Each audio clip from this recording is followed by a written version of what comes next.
Graph the function f of x equals negative 1/5 times the quantity of x minus 2 times the quantity of x plus 8. How am I going to graph this function when it is set in this form?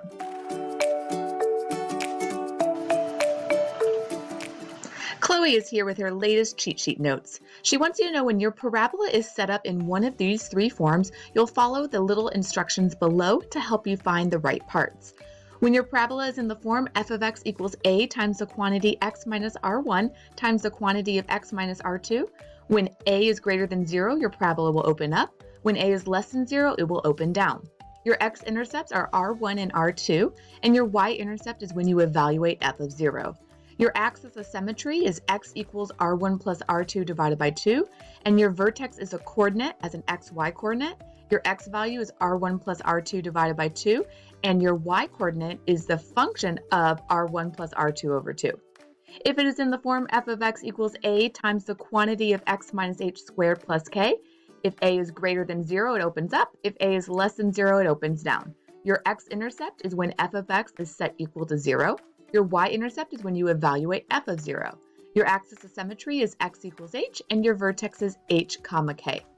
If your parabola is in the form f of x equals ax squared plus bx plus c, if a is greater than 0, it opens up. If a is less than 0, it opens down.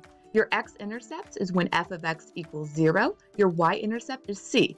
Your axis of symmetry is x equals negative b over 2a. Your vertex is your x is negative b over 2a. Your y is the function of negative b over 2a.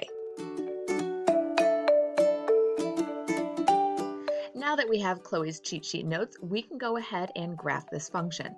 So the first thing you want to do is determine which parabola formula do you want to use. It doesn't matter which one you use, but I would suggest picking the one that looks closest to the form that you were given so that you can follow the cheat sheet notes underneath it. And when I am looking at this one, I have something in front of a quantity times another quantity. That one looks like this first one right here. So I'm just going to go ahead and ignore the second and third cheat sheet notes. I'm only going to look at the first one. So I'm going to go ahead and just get rid of the ones that are on the left and right so we don't even have to look at them. So we're just looking at the left part of the cheat sheet note. Now the first thing you see here is A. A is what is outside of the quantities. My A on this problem is negative 1/5. Since A is less than 0, we know that this parabola will open down. So I'm going to go ahead and box this in. This isn't our final answer, but this is one of our things that we're going to need to help graph this function. Now the next thing I am going to look at are the x-intercepts. Notice that the x-intercepts are r1 and r2. So in our formula, we have to have it as x minus. So if you look at this first one, x minus r1, x minus r1 will be the x minus 2. So we already have it in the x minus form. Cover up the x and the minus, whatever you have left is your r. So in this case, my r1 is equal to positive 2. If that gets a little tricky, what you can also do is take the whole quantity x minus r1, this whole quantity, and set it equal to 0. So we'll take our x minus 2, set it equal to 0. We'll add 2 to each side. 2's will cancel out on the left, and then we end up getting x equals 2. So my r1 equals 2. You can do it either way.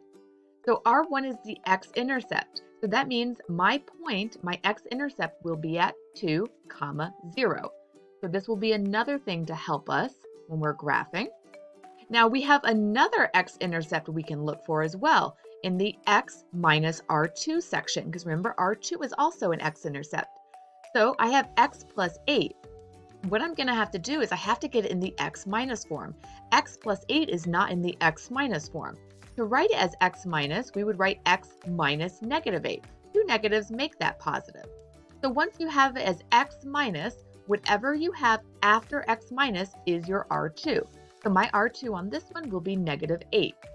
The other technique to getting your x-intercept for this section, or this type of parabola, is take that x plus 8, or the x minus r2, that section, set it equal to 0. Ours is set up as x plus 8, so we'll set it equal to 0. We will subtract 8 on both sides. The 8's will cancel on the left, and that will give me x equals negative 8. So that means our r2 is negative 8. You could have done it either way. Since r2 is an x-intercept, we know as a coordinate that would be negative 8, 0. So here is another part of our graph. The next thing we have on the cheat sheet note is the y-intercept. We have to evaluate f of 0. That means we're going to make our x equal to 0, and that will give us our y. So when I am setting up this one here, I'm going to go ahead and do f of 0, meaning everywhere there is an x, I'm going to put 0.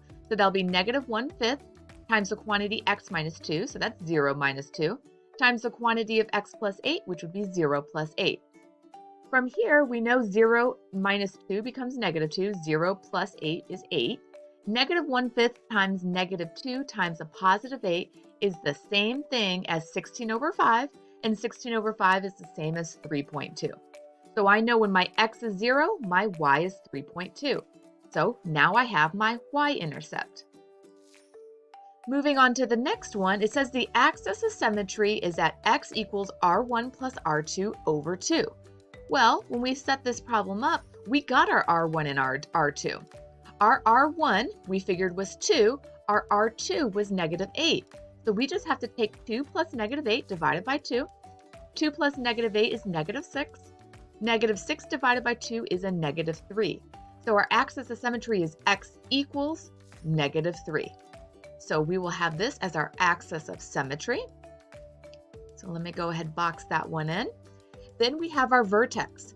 Our vertex is set up like a coordinate, xy coordinate. Our x is r1 plus r2 over 2, which we already figured out was negative 3 because we found out for the axis of symmetry, that was the formula, r1 plus r2 over 2. So our x value on our vertex will be negative 3. To get our y, we have to take whatever we got for r1 plus r2 over 2 and plug that in everywhere there's an x. So we figured r1 plus r2 divided by 2 is 2. So we're going to, it's equal to negative 3. So we're going to plug negative 3 into our formula. So when we have f of negative 3, so everywhere there is an x, we're going to put negative 3. So that'll be negative 3 minus 2, negative 3 plus 8. Negative 3 minus 2 is negative 5, and negative 3 plus 8 is a positive 5. Negative 1/5 times negative 5 times 5 does equal a positive 5. So when our x value was negative 3, our y value was 5. So our vertex is at negative 3, 5. Now that we have all of our different parts, we can go ahead and graph this function. So the first thing I'm going to do is I'm just going to start with my x-intercepts. I know one x-intercept was at 2, 0, so I plotted 2, 0 there. My next x-intercept was at negative 8, 0, so I plotted that as well. Then I'm going to do my y-intercept, which is at 0, 3.2. My next thing that I have was the axis of symmetry, which is at x equals negative 3. If the dashed line, remember the axis of symmetry is kind of like a mirror. The left side of it will always equal the right side. So they will be mirror images of each other along that axis of symmetry. Think of the axis of symmetry as a mirror. So I know that half's going to be on the left, half's going to be on the right. I also know my vertex is at negative 3, 5, so let me plot that. Once I have all my points, you can start to see the curve. We also know that it opens down, so we know that it will be opening down if we follow this line. So I can draw my line through those points, get rid of the points in axis of symmetry, and this is how we graph this function.